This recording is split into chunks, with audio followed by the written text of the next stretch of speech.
Warning, this podcast contains spoilers for Season 4, Episode 3 of Succession on HBO Max, plus Season 2, Episode 3 of Yellowjackets on the beleaguered Showtime Network.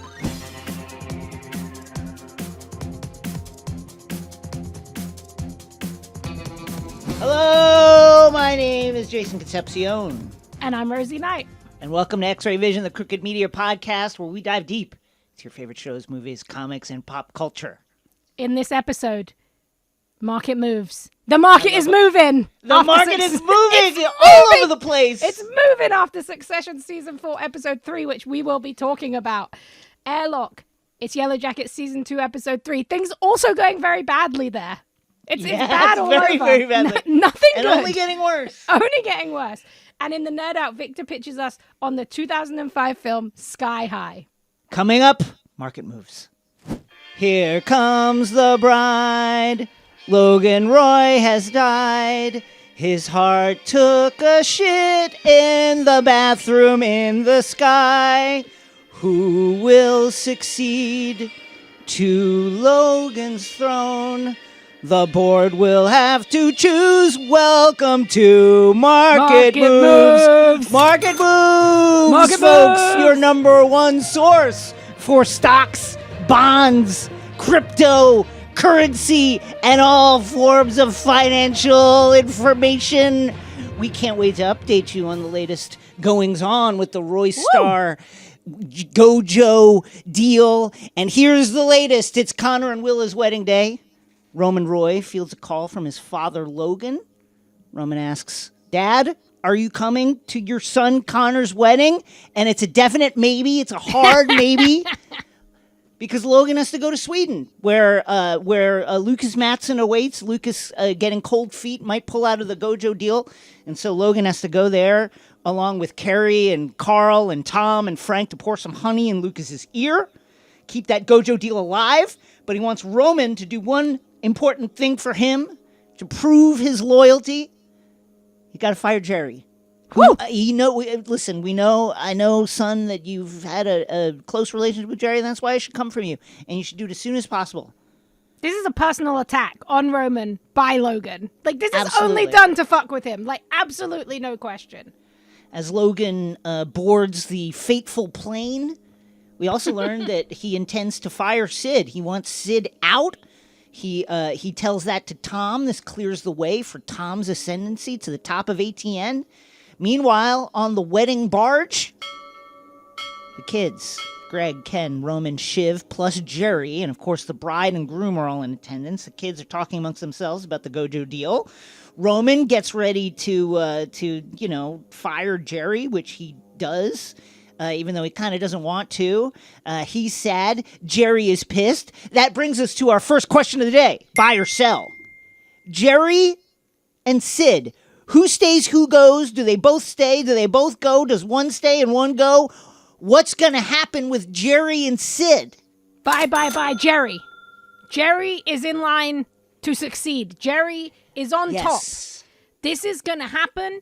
I believe that Logan was fucking with Roman, but he did want Jerry out. But by the end of this episode, what Logan wants is irrelevant. It's irrelevant. Absolutely fucking irrelevant. So I say, Sid, I think Tom is a brutal person and cutthroat and will do what he will. So he will spread that news about Sid as much as he can. Roman is the only one. And Kerry, but also irrelevant. Sorry, my dear, but it's true. Roman is really the only one that knows about the Jerry situation. So I believe Jerry is staying, and I believe Jerry could become the most powerful person in the company. Carolina also knew, but Carolina will just, whichever way the wind blows. Exactly. Carolina will go that way. So. Yeah, she's not like Tom. She's not going to try and use that information to usurp anyone. Tom will use the information about Sid to help his own ascendancy. Whereas if Jerry's in power, no one's going to argue. You mentioned Jerry in power, and it was suggested in previous episodes of Succession that should Logan step aside or whatever, the interim CEO would likely be Jerry until such time as the board could select someone more permanent. So it really does feel as if Jerry's, as general counsel, is kind of going to be running stuff until the board decides on which of the kids is more amenable to. And I agree with you. It feels like Sid, there are just more knives out for Sid, I think. And Sid, I don't know that she has necessarily a protector in this situation. A lot of people carry number one amongst them, find themselves kind of without a chair in this game of musical chairs now that Logan is gone. But I agree with you. Buy Jerry, sell Sid. Yeah. Next, Connor is very anxious about the wedding cake, and this has to do with the fact that Victoria's sponge cake was the cake that Logan told him to eat after he sent Connor's mother to a mental health facility, a.k.a. in Roman's words, the funny farm. I need to know, why was this not on the wedding plans? Why did he not mention no Victoria sponge cake? No Victoria sponge. This it triggers me. I mean, this is traumatic. His mum was sectioned so that Logan could go on his merry way, Henry VIII style, and he gave his son Victoria sponge cake. Here he is on the happiest day of his life, marrying poor Willa, and there's a Victoria sponge cake. This is terrible. Dark. I actually am on Connor's side here. Oh, so somebody should have told the wedding planner, but they should have told the wedding planner. This is just an unbelievably dark detail. Shiv gets a couple of calls from Tom, which we think nothing of. 2 calls. She sends them both to voicemail.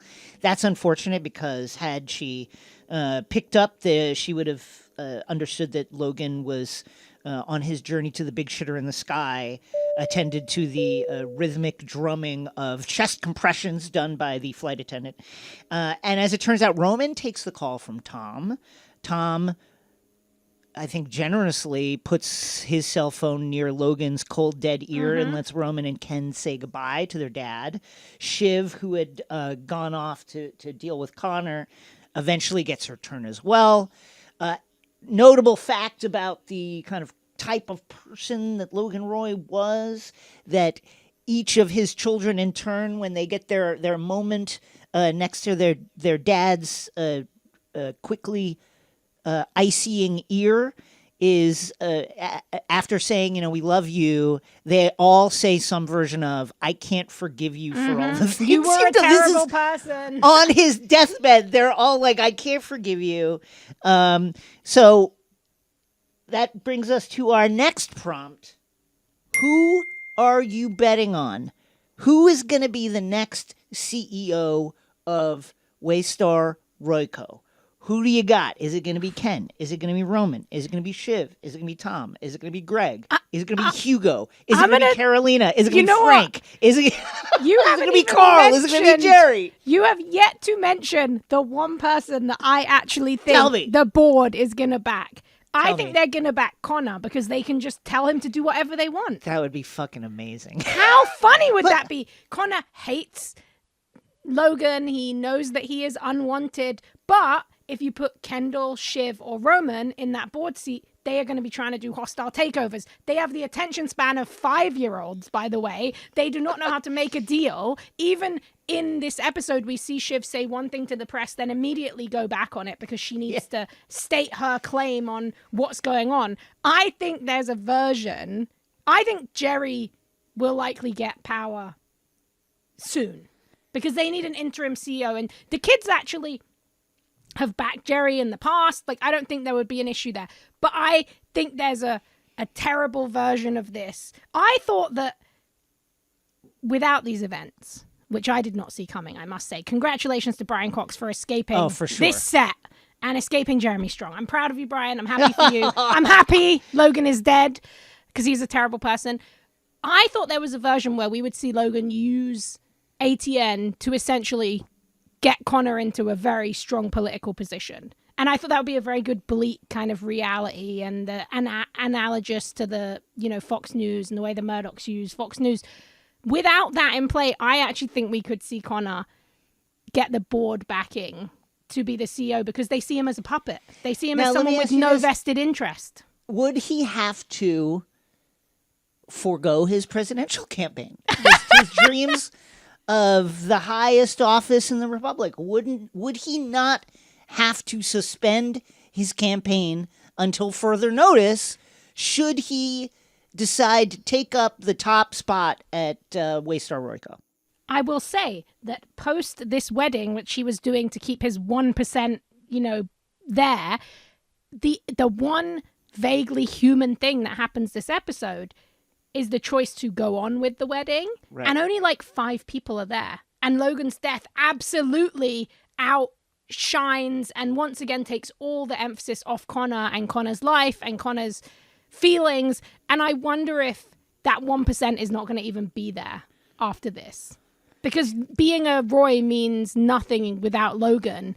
And also the attention that he was hoping to grab with this ridiculous, Statue of Liberty barge wedding is nowhere to be seen because Logan takes the stage. So he would have to morally and ethically and legally drop out. But I wonder if he would already be in that position and the board is offered to him as a way of saying, well, you're not going to be president. But can you imagine if Shiv and Roman and, and Ken would have to be like begging to him?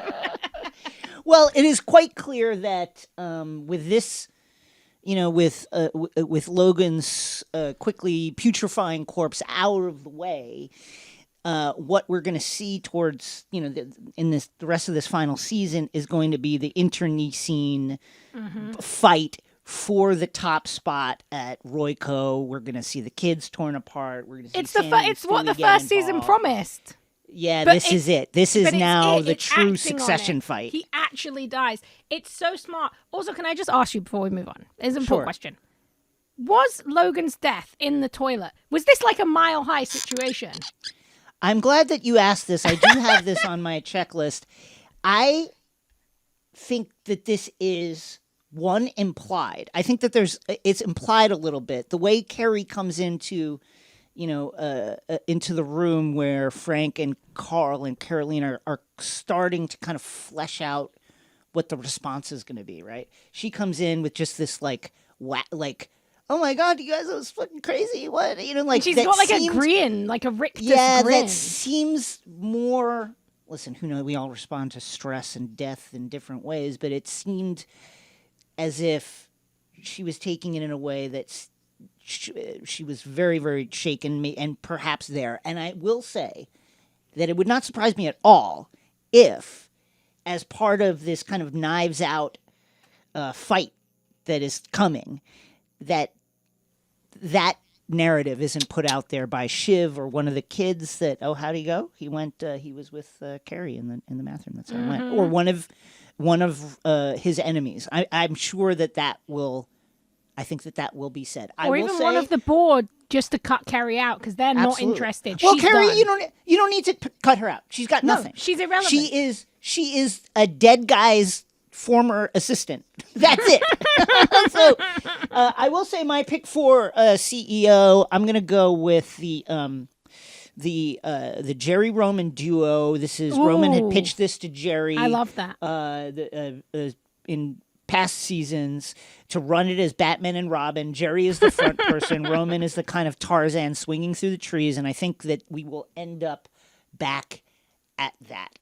Back to our story. Word is starting to trickle out now that the big man has died. And it starts with Connor. Connor gets the news. He takes it extremely stoically. I mean, he takes it. They didn't even go and get Connor to talk to him. It's so fucked up. He just eats the punch, although he eventually gets more emotional.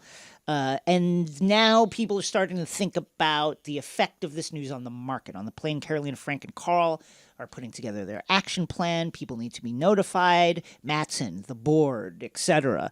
Waystar needs a message to kind of soothe the market, considering that Logan was, seen as... basically the driving force of Waystar Royco. So what is the market's response going to be now that he's gone?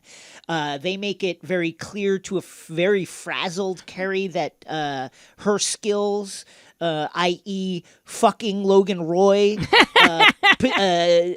potentially in the bathroom in his final moments, are no longer needed. We don't need those kind of skills anymore. On the boat, Tom tells Greg the news and then tells him, hey, stick with Sid, delete certain files on my computer. I'd love to know what that's about. I gotta know what that's about. Why does also, like, why does he trust Greg, who I swear to God almost immediately leaks this, like, very important news? And that's kind of why he told him. He says, Greg, people need to know I was there with Logan. Yeah.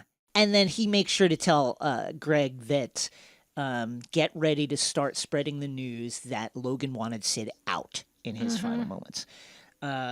The kids, meanwhile, on the boat are debating the wisdom of even offering a statement right now. And they wonder whether they should buy time by maybe having the plane with Logan's dead body on it circle for a little while. Not a long time, but just like an hour or a couple hours or something like that.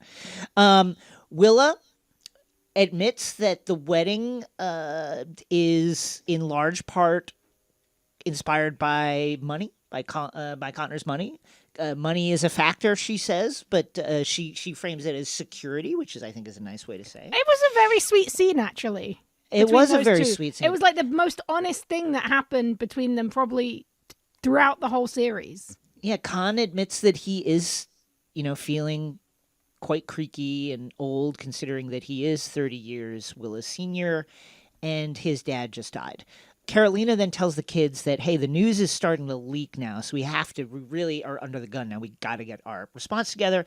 Jerry makes some suggestions, again, acting like she was never fired, which makes a lot of sense. Yeah. And now the maneuvering is just starting to begin. The kids, the plain folks, Jerry, everyone is kind of jostling to be included in whatever statement is eventually issued. The press is there to meet the death bird at the airport. We see Colin, Logan's body man, who Logan told 2 episodes ago that he was his best friend. Colin looks absolutely shattered. He's on the same, whatever boat that Carrie is on. Colin is on that boat with her because he has nothing now. Yeah. Soon after, Shiv makes the statement for the family. She praises Logan and tells the world that the kids intend to be a presence at Waystar in the years to come. Our final question of the day, the Gojo deal. Thumbs up or thumbs down? Does it go through? Does Lucas Matson push through the Gojo deal? And if he doesn't, what happens with the attendant Pierce deal that is, of course, contingent on the kids getting the money from the Gojo sale? I wonder if Matson is going to want the Gojo deal, but for less money. I wonder if that might be his card here, because everything's unstable, as we see, as you kind of get this great moment at the end of the episode where Roman shows on his phone how the stocks have dropped because everyone knows Logan's dead. And he says, that's Dad. And then they kind of all smile. And I think that's the moment when they realize they're free instead of being upset and kind of shocked by the news. But I think with the absolutely tanking stocks and the fact that Matson was already aware that they were trying to force more money out of him, I wonder if he comes back with a counter deal that is lower that then goes on to fuck up the Pierce deal. I wonder that too, because as mentioned in the episode, one of Matson's objections, in addition to the fact that the price was going up, was that he was paying for less because Logan was going to hold on to ATN. They were going to carve out ATN. So the price was going up, but he was getting less stuff. So I wonder, I think you're exactly right. I think he's going to say, well, price has got to come down. Either that or give me ATN back. Yeah. And I also wonder if listen, I don't know how it works legally, even though this is Market Moves, your number one source for the most informed opinion on all matters due to, that come from the economy. I do wonder if would he put himself up for it? Would he put himself up for CEO? Oh, maybe as part of the deal. We can do it for the same amount of money, but I will be CEO and also ATN. I would be very interested to see it. I love Matson, and Skarsgård's performance is so good, and him and Kendall are so chaotic together. I would love to see this kind of smash all together, but I just can't wait to see the chaos to come, because those stock prices are going to be WBD bad for the foreseeable future. Final question. Who is your winner and loser? Your winner and loser in the wake of the death of the big man himself, Logan Roy. He's loving death. Big winner, big loser going forward. Who's gonna thrive, and who's gonna really be missing that sweet Logan energy? Big loser. It's Logan Roy. First and foremost, he's dead. He's lost his life. He's lost everything. Yeah. But in the wake of that, I actually, sad to say this because I am a Roman fan, I think Roman is the big loser coming out of this. This destabilizes him. I hope that he can grab on to Jerry and make that apology. She's really pushing him away right now, but I would love to see them team up. But Roman is obsessed with the idea that his dad heard his last horrible voicemail where he said this terrible thing. Roman is in this position where he fired Jerry, but the rest of the kids don't know, and he can never tell them because otherwise it shows that he betrayed them. He felt like he just had this moment of connection with his dad, and then his dad died. So I think coming out of this, he is, from the core trio, he is struggling. Kerry obviously lost. Colin lost. Logan lost. But I think Rome is our main loser. Big winner? Probably just Kendall, because I think he's actually very happy about this. Like, that's my funniest. Business-wise, who knows? I think Kendall is a fool. But Jeremy Strong was delivering some great Kendall being constantly on the edge of just trauma and also ecstasy. Like, he can't quite believe he outlived his dad. And I think we could see this power him forward. To the presidency. To the president. Everyone's becoming the president. My winner and loser, my winner, I'm going to say Frank. Frank has always been the only, alongside Jerry, I guess you would say, the only like humane person in this terrible, terrible, terrible company filled with terrible people. He handles Ken. You know, when Ken starts going into, fueled by grief, Ken starts doing his Ken. I want get me the greatest heart doctors in the world. I need them on the line in 1 minute. I want to know who the medical service this airline uses. I want that plane turned around. I want all this and that. And I want to talk to the pilot. And then Frank cools him down and says, like, son, the pilot's flying the plane. And he just handles it well. And I hope that in the wake of this, Frank will find a measure of freedom and liberty from the intensely toxic atmosphere that he has stewed in for 40 years. Big loser, I honestly, I think it's Kerry. She has no allies. If she has something as armor, it is going to be that she knows bad stuff that happened. She might be in a Tom position. Knows where the bodies are buried. She might have a map to a significant number of mass graves. And if she does have that, then maybe she'll have a soft landing, landing on a pile of money. But otherwise, I would imagine the kids are going to be out to get her. I would imagine she, certainly the way that Carolina, Frank, and Carl treated her was cold shoulder at best. And I don't think she's going to have anybody really there looking out for her interests. So I think it's going to be very, very tough for her going forward. Also Greg. I don't know what, unless Tom can hang on, Greg better hope that Tom can hang on. He better because hope if he can't, then I think Cousin Greg is in a lot of trouble. I think there's a version of this because we know Jesse Armstrong, we know Peep Show, we know the kind of dark satire and comedy that he brings to this, fantastic show with Succession. I do imagine that there's a world where Cousin Greg could end up being the CEO in like the bleakest... I don't know how they get there, but it would be I don't know how either, but it would be the nightmare, like corporate nepotism. But yeah, good luck to Cousin Greg because we love that tall fool. That has been your Market Moves today. Up next, Yellowjackets. We're stepping out of the airlock and into Yellowjackets Season 2, Episode 3. And things are going bad. Going terrible. In the delightfully named Digestif, directed by Jeffrey W. Bird and written by Sarah L. Thompson and Amini Rosa, Jackie's bleeding skeleton is gesturing us back into the wilderness, where poor assistant coach Ben is basically disassociating into his own past to escape the truth of what he saw at the end of last episode. Spoiler alert, it was kids eating Jackie's body. All Yeah. of them. Feasting. Delicious. As he dreams of non-cannibalistic meals that his loving boyfriend used to cook him, the now delightfully full of human meat team are dealing with the realities of the feast. And some of them are doing better than others. Nat, she's dealing with it quite well.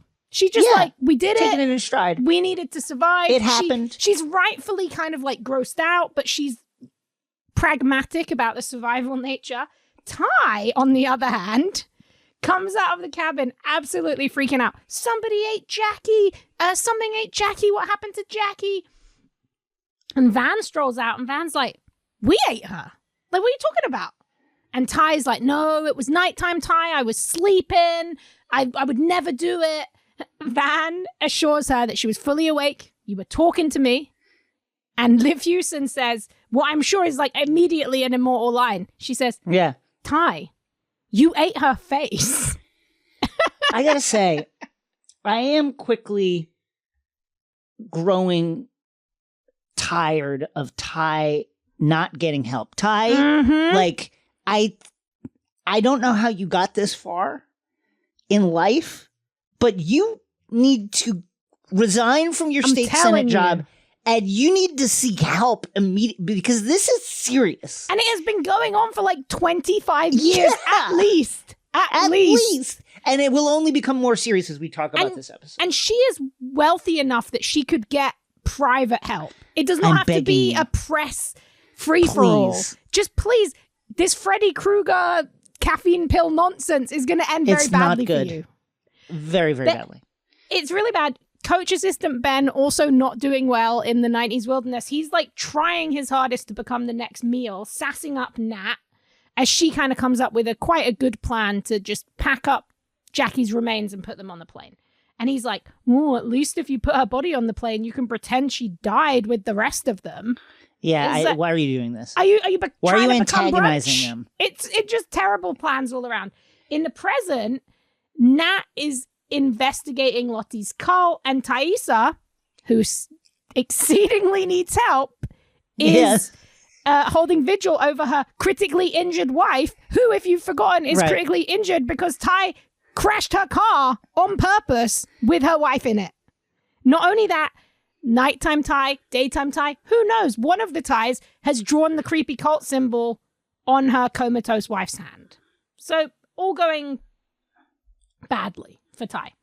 Very, very badly. Misty is on a romantic journey of her own, heading to meet her Reddit crime board frenemy Walter, played delightfully by Elijah Wood, who's just so wonderful. He's set up a little meet cute where they're going to pretend to be FBI agents. Incredibly illegal, but very much in the Misty wheelhouse. Very, very, very illegal. This is like Misty's dream. Yeah, Misty's old hat at this illegal stuff. She's better at it than Walter. She knows what's going on. She had the game plan. She immediately knew, here's how we're going to do it. Here's what you're going to do. You're going to need to rough this guy up a little bit.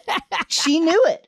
Yeah. Unfortunately, the guy they need to rough up is actually like Misty's old school friend, Randy, who in season 1, Jeff told about his little blackmail scam. So the pair have to basically play murder Cyrano de Bergerac with Misty hiding in the boat and whispering sweet questions and violent threats into Walter's earpiece for him to tell Randy.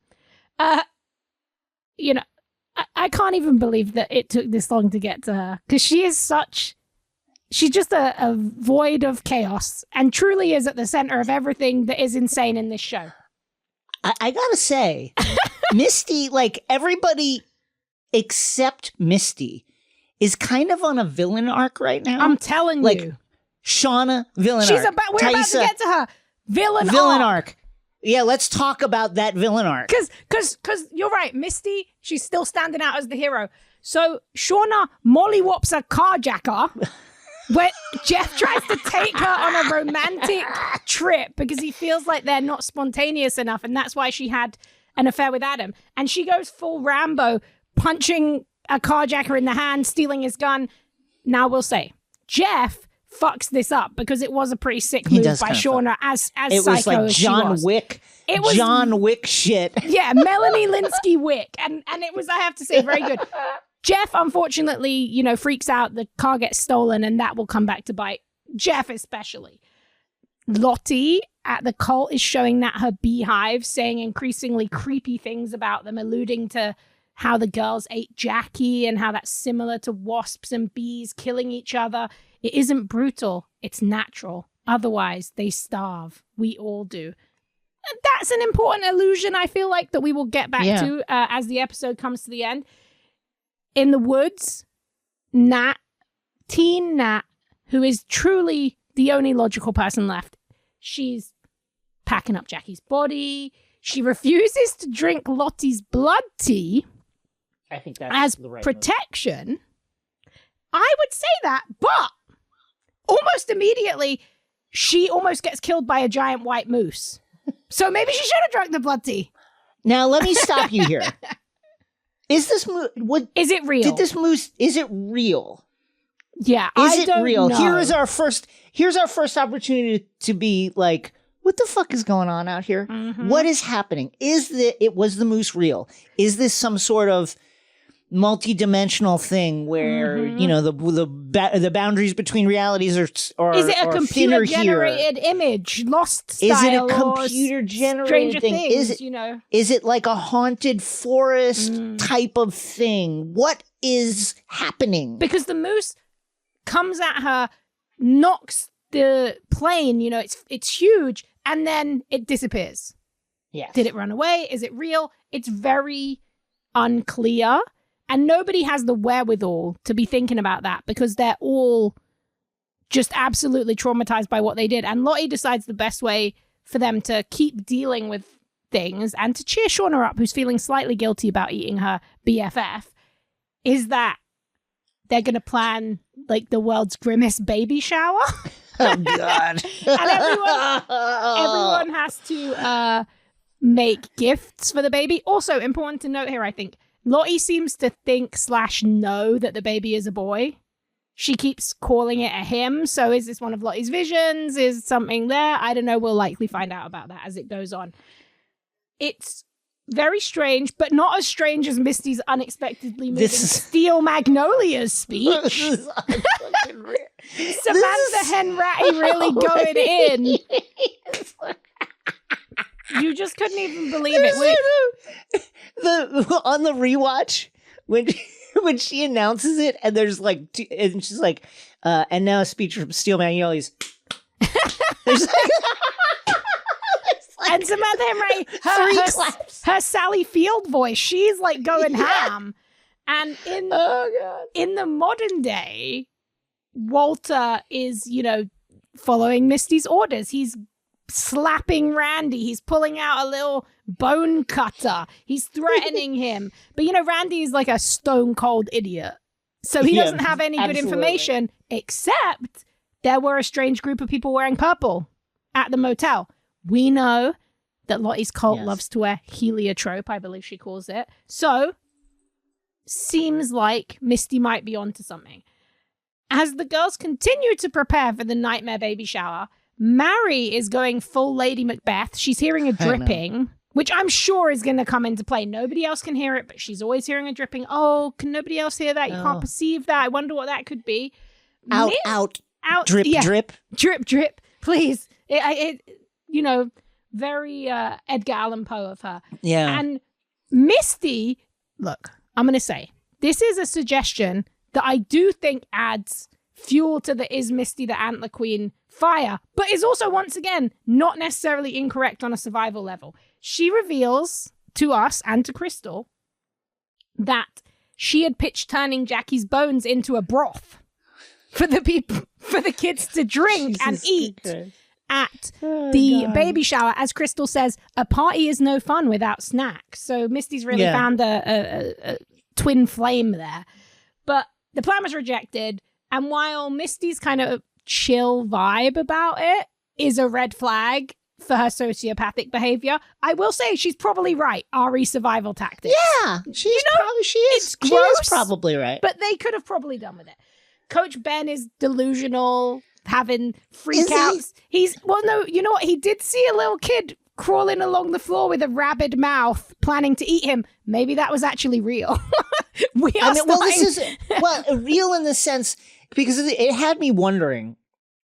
Obviously, like people are not, Coach Ben did not partake of the meal that was had the other night, so this could be just hunger hallucinations. That's true. But also, there's a lot of weird things going on in these woods. I wonder if there was something else going on, whether it's magic or whatever, weird thing is happening out here that we have yet to figure out that is obviously tied to that symbol that we keep seeing, but we don't know. So I was unclear whether he was being tortured by some kind of vision that was caused by something, or if he's just like hungry and scared and cold and he just like is afraid that they might eat him. He might be eaten. I like that reading because also I do think we're getting into deep, unreliable narrator territory at this point. Yeah. We don't know what we're seeing or what we're being shown that is actually true or is just how the girls or Ben or whoever is perceiving going on in the forest. Ben is just... He's hiding in the back room. He's laid up. He doesn't want to talk to Travis when Travis checks in on him. And he's practically just disassociating full time to survive. He's thinking about his lovely boyfriend and how his boyfriend broke up with him just before Ben left for nationals because he wasn't comfortable coming out of the closet. And it's this really interesting, grounded, kind of emotional story arc that Ben is going on in his head while the girls get ready to celebrate their baby wilderness sacrifice. Really whatever, awful some baby weird shit. The baby thing that's coming. There is a good juxtaposition here of Ben's like life before the wilderness, and you can understand why he's ruminating on it compared to his life in the wilderness. Now, we get a big reveal here this week, which is Van finally learns more about the mystery of Ty's sleepwalking when she asks Nighttime Ty if she can join her on her little somnambulist jaunt as long as she unbinds her from the ropes. Nighttime Ty says yes, and she explains to Van that the man with no eyes has been telling her where to go. If you don't remember him, he's the Vincent from Pulp Fiction looking suit-wearing guy, but with no eyes, who Ty saw in the mirror when her grandmother died. And it seems to be some kind of familial, hereditary ghost or delusion. And he is now clearly connected to whatever's going on in the forest. She also says that she's not Ty. She talks about Ty in the third person. And when Van wakes Ty up, Ty has no memory. And it seems like I would say Ty lies to Van about the man with no eyes. Because that's been recurring for her daytime, nighttime. She's seen him throughout the series. Is this a ghost story? Is that what's going on? I'm trying to work that out too. Is it actually a ghost?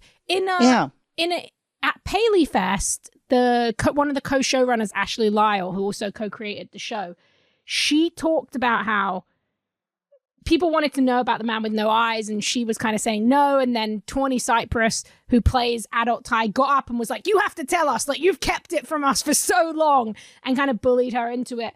And she said she sees the man with no eyes kind of as, you could see him as death incarnate. That's like how Ty sees him, she said. So this kind of almost an apparition of what you see before you die. But she also said that he represents the unknown, which is something Ty's very scared of. So I do wonder if we're getting into that kind of spiritual end of life. That's someone you see when you die. If he is death incarnate, then let's talk about the lost potential here. Are the girls already dead? I think we're getting to the stage now where we can ask that. Is this purgatory? I am now wondering if there isn't something like they cheated death or something like they should have died, but they didn't. Yeah, they should have died, but they didn't. And that's why they are being hounded by this fell luck in the years after. I will say that, like, Van, you gotta fucking tie, like, you gotta tie her all the way up. She can't be walking around. Like, I know you have very warm feelings towards her. And listen, when she's, and Daytime Ty is a nice person, kind of. Sure. Yeah, she's great. But I'm sorry, but we gotta really, really tie her up. Like very, very, very tightly.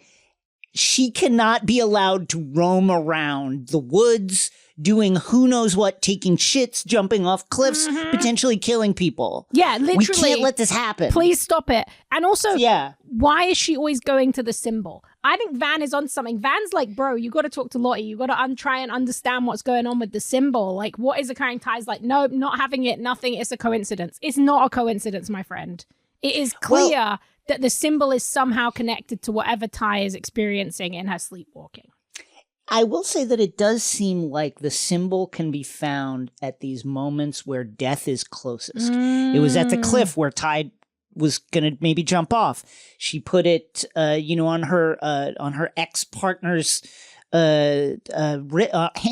Yeah. Now that she's That's very, really very smart. close to death.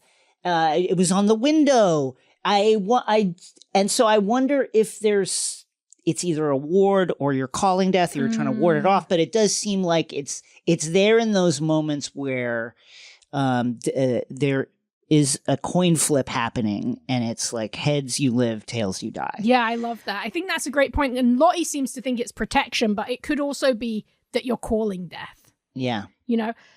Present day Jeff, making everyone look incredibly suspicious, as always, goes up to cop Kevin in the gym. He's threatening him. He's like, terrible form terrible on the plan. shoulder press. Oh, it's all going wrong. And he's going up to him. He's saying, my wife didn't do anything. And Kevin's like, well, guess what? Somebody told me that your wife's having an affair. And that's a good source, because guess who it was? It was fucking Callie. The worst. She told him last week.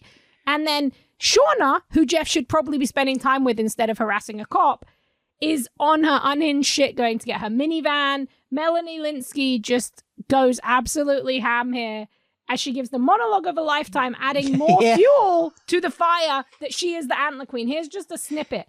Have you ever peeled the skin off a human corpse? It's not as easy as you might think. It's really stuck on us, skin. You have to roll back the edges of it just so you can get a good grip to really pull, which again, isn't easy. People are so sweaty when you kill them, just like oily. Nightmare. But you know what? Gonna say, it works. She gets the minivan back.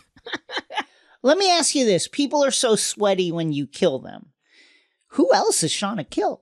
I think she's killed other people. What other murders has she committed in the past? I think because she was the executioner. I find it very believable. Yeah, I find it very believable that she's killed multiple people. I think in the forest, she is the person who kills the people that they eat later on over this 19 months.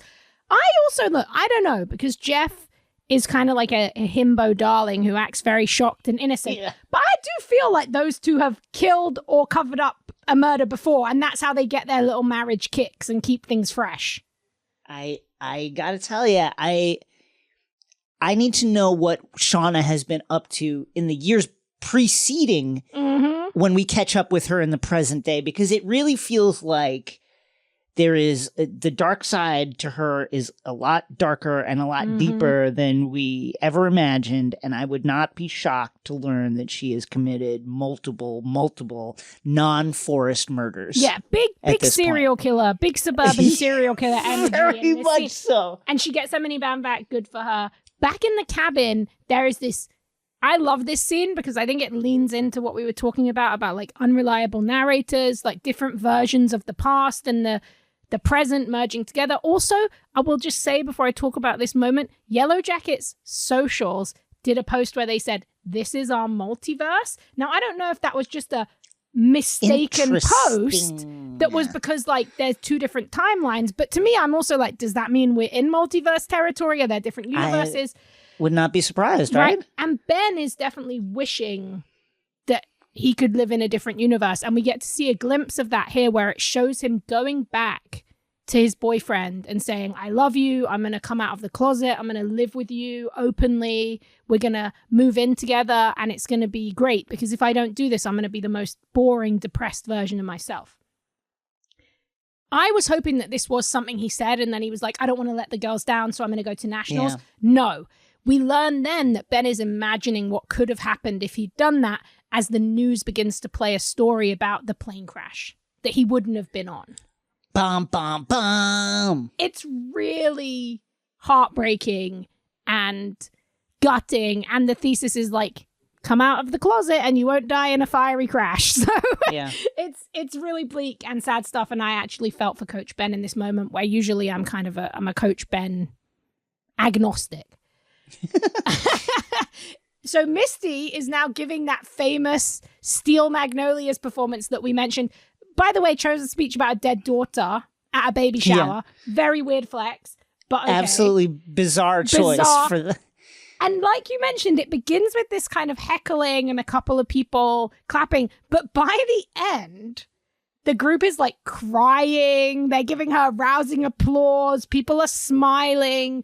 And I think she's finally getting to move back up the social ladder of the wilderness post, poisoning everyone. It seems like she might finally get to be having a friend. Ty? Yes.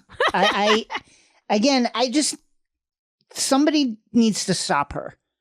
Ty needs to be stopped. She needs to go and get some help. Whatever that means when you're incredibly wealthy and are maybe haunted by a ghost rehab. I don't know. She has enough money to get help. I don't know why she's doing this. She's ignoring Misty's phone calls. She's putting herself in a dangerous situation. And that leads to one of the creepiest scenes from this season, actually, where Ty sees a nightmare reflection of herself with kind of red eyes, which I guess is maybe a bit of a nighttime Ty signifier. And the other Ty in the mirror is moving of her own accord. She wants something from daytime Ty.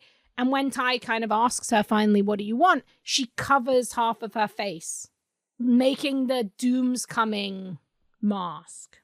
Yeah. So the way I interpreted that hand gesture was she was making the symbol with her fingers. Oh, that's so good.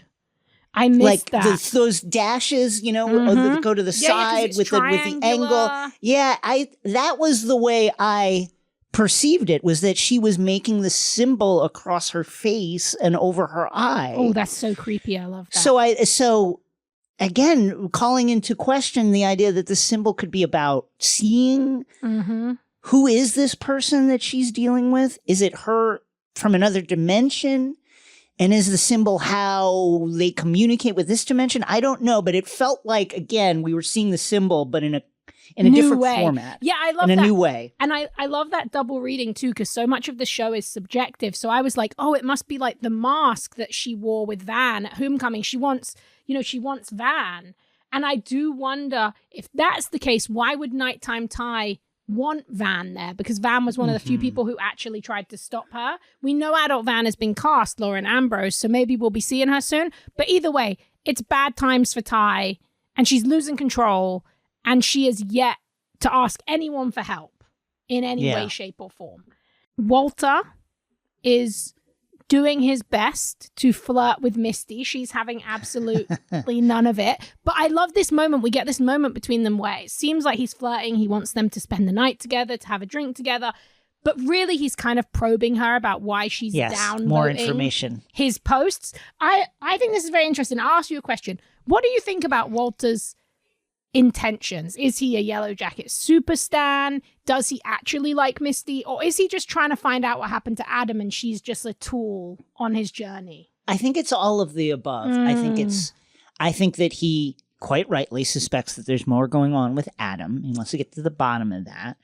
I think that him saying that he doesn't care about the Yellowjackets, which we think we see in the upcoming scenes, right? The scenes from next week's episode, feels a little bit doth protest too much. The lady doth protest too much, right? I think I agree that I'm a mystery freak, and one of the biggest mysteries I don't care about of the last couple decades. I don't care. Gosh, I just do not care about it. I could not care less. I'm just on the internet trying to solve mysteries all day, but this one I'm not interested. Not interested at all. That's suspicious. I agree. Yeah, I think that he's very interested. Yeah. And I think that, to your point, I think that he correctly suspects that there's more going on with Adam. And I think he would love more information about the Yellowjackets and what is going on with them. Yeah, there's this great tete-a-tete here too, where Misty makes up this lie just sociopathically fast about how she's protecting Adam's mother, who was so heartbroken because he was an addict, and she just wants to protect this poor woman. And then you're like, oh, wow, that was really creepy. I kind of forgot you could do that. And then she's like, you must know because you brought your mum to the nursing home where I work. And he's like, that's not my mum. He's like, that's just some random woman I know. And, it meant I could come and see you. And Misty was like, why would you do that? And he says this line. I mean, these two are definitely big. They got big Joker Harlequin in the Yellowjackets world energy. He says, maybe I'm just a bored Moriarty looking for a Sherlock. I mean, at this point, I feel like Misty, this is wonderful, and I'm rooting for these really, really, truly unhinged kids. That said, if I'm Misty, I think you got to put your defenses up a little bit at that. If somebody says they're Moriarty, you got to say no. You got to say, huh?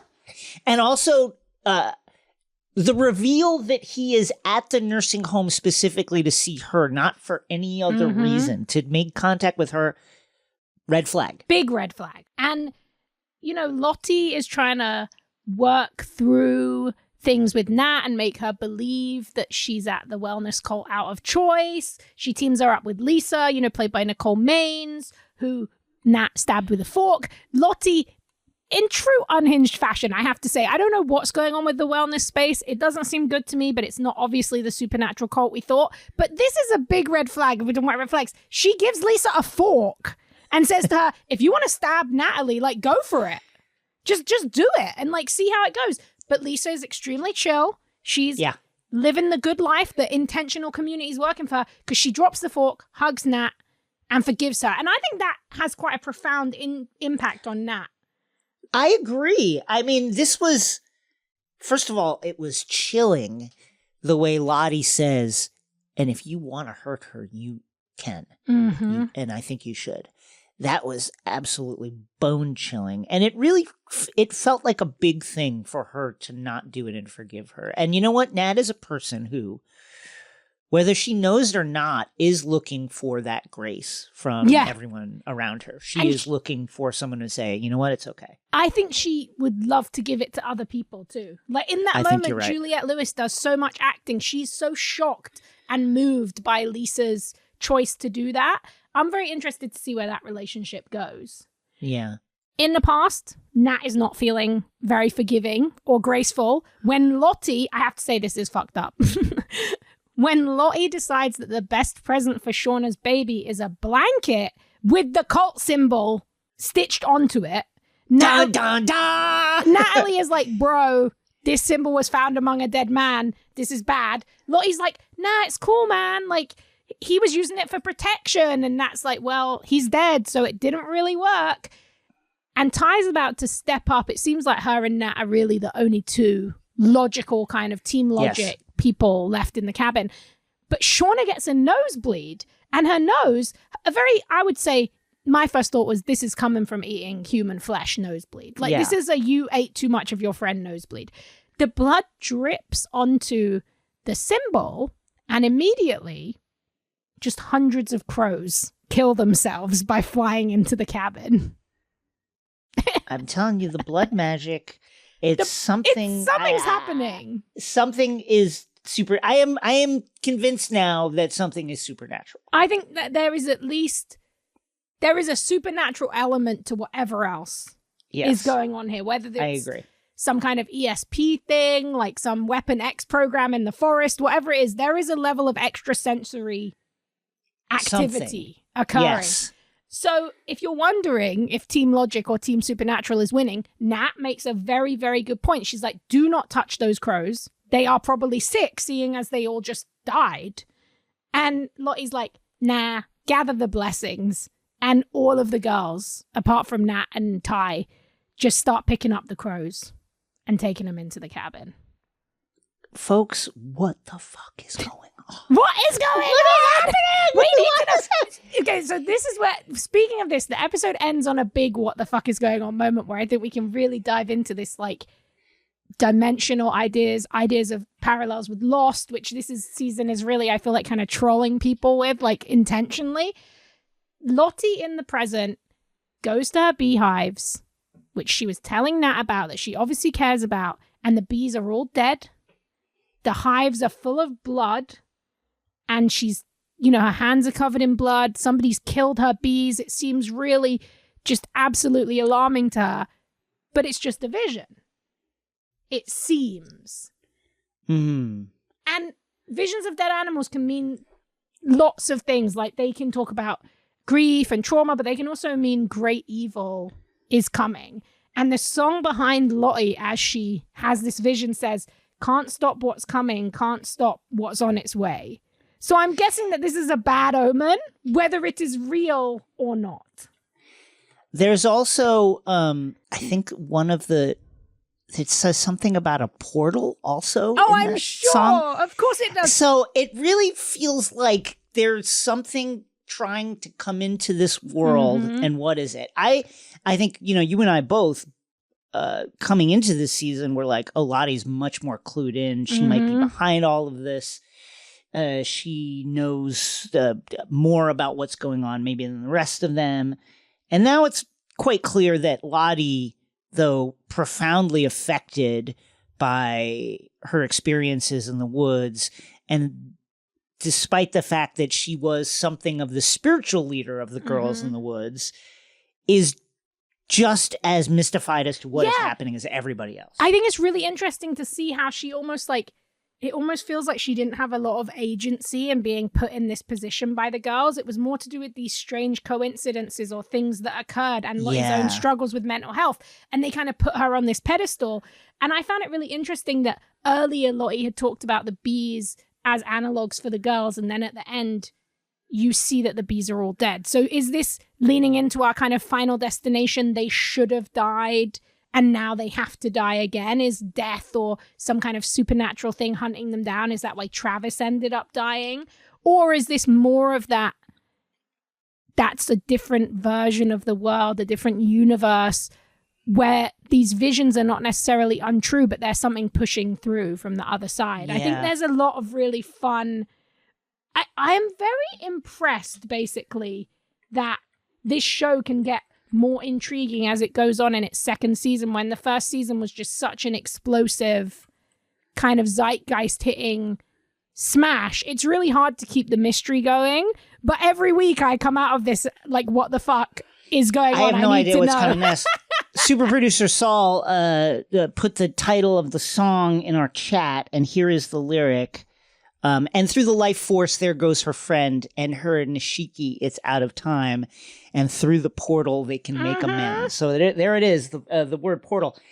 I mean, it feels like they're telling us that there is something in some other dimension. And also, for our House of the Dragon heads, and for our kind of Norse mythology / various other forms of mythology heads, a white elk or a white moose or a white animal in general is often quite symbolic of a thing, usually a protector, which makes me feel like, man, I wonder if there's some like bigger battle between good and evil, light and dark going on here that these girls are somehow trapped up in. I have no idea where it's going. That's the thing. This is, other shows were like, yeah, here's what I think might happen. Here's what I think. This one, I'm flummoxed. At the end of every episode, I'm like, I don't know. Just like, tell me what happens next. And I love it. I love every second of it. All right, up next, Nerd Out. In this week's Nerd Out, where you tell us what you love and why, or a theory you're excited to share, Victor pitches us on the 2005 film Sky High. Hi, this is Victor from Kentucky, and I want to tell you about my Nerd Out, which is the 2005 movie Sky High. It is essentially a John Hughes-inspired superhero movie that is rated PG. This came out when I was in my mid-20s. There weren't a lot of superhero movies. After Spider-Man, X-Men, there was kind of a gap there. This was right before Marvel started doing its thing. So I watched this Disney movie that came out. It was made for preteens, I'm not sure. But I fell in love with it. I think it's fantastic. If you look at the cast, you may be surprised to just see how many people you recognize from it. Of course, Kelly Preston, Kurt Russell, Michael Angarano stars in it. Nicholas Braun is in it. Bruce Campbell, a lot of people you're going to recognize. But it's very sweet. It's very charming. It has some pretty good action scenes in it. If you're looking for something superhero-ish that you could watch with your kids, or even if you don't have kids, you're still going to enjoy it. So that is my Nerd Out 2005's Sky High, a movie that should have gotten a sequel. So far, it hasn't happened. Thank you. Thanks, Victor. If you have theories or passions you want to share, hit us up at xray@crooked.com. Instructions, as always, are in the show notes. Well, that's it for us, Rosie. Any plugs? Yes, you can find me here twice a week. And I'm at Rosie Marks on Instagram and Letterboxd. And this week, you should all go out and watch Rye Lane. It is a really sweet London set rom-com. If you want to know what people who haven't lived in America for 7 years sound like when they come from London, watch this incredibly sweet, wonderful movie from Rain Allen Miller. I think everyone will love it, and I think it's going to be like a contemporary classic. I'm going to say it every week until May 19th. Watch Primo on Amazon Freevee, May 19th. From Mike Schur and 4-time New York Times best-selling author Shea Serrano comes the heartwarming and very, very funny single-cam comedy called Primo, only on Amazon Freevee, May 19th. Catch the next episode of X-Ray Vision Friday, April 14th for more Mandalorian, plus an interview with the always super hilarious Ben Schwartz as we discuss his very good movie, Renfield. Nicolas Cage's very Dracula. Good. What more could you want? It's good. It's good. We've seen it, it's good. It's good. And of course, remember, we're bringing you 2 episodes a week now. 2 episodes a week, Wednesday and Friday, wherever you get your podcasts. And if you want to watch us as well as listen to us, you can subscribe on YouTube, where we post full episodes of the show. Follow us on Twitter at XRVPod, and check out the Discord to meet and hang out with tons of amazing fans, listeners who all love this kind of stuff as much as we do, and me and Jason pop up in there. 5-star reviews, 5-star ratings. Five. We need them. We got to have them. You got to give them to us. Here's one from Waterman Runner, H2O Man Runner. Deep dive analysis here is extraordinary. Energetic, articulate, and rich. Wow, am I glad I stumbled on these two. It's as if central casting heavens opened up and located the perfect duo to speak with the authority and in the relatable manner on pop culture topics that I'm attracted to. Thank you, wow, Waterman Runner. That's wonderful. See you next time, folks. Bye.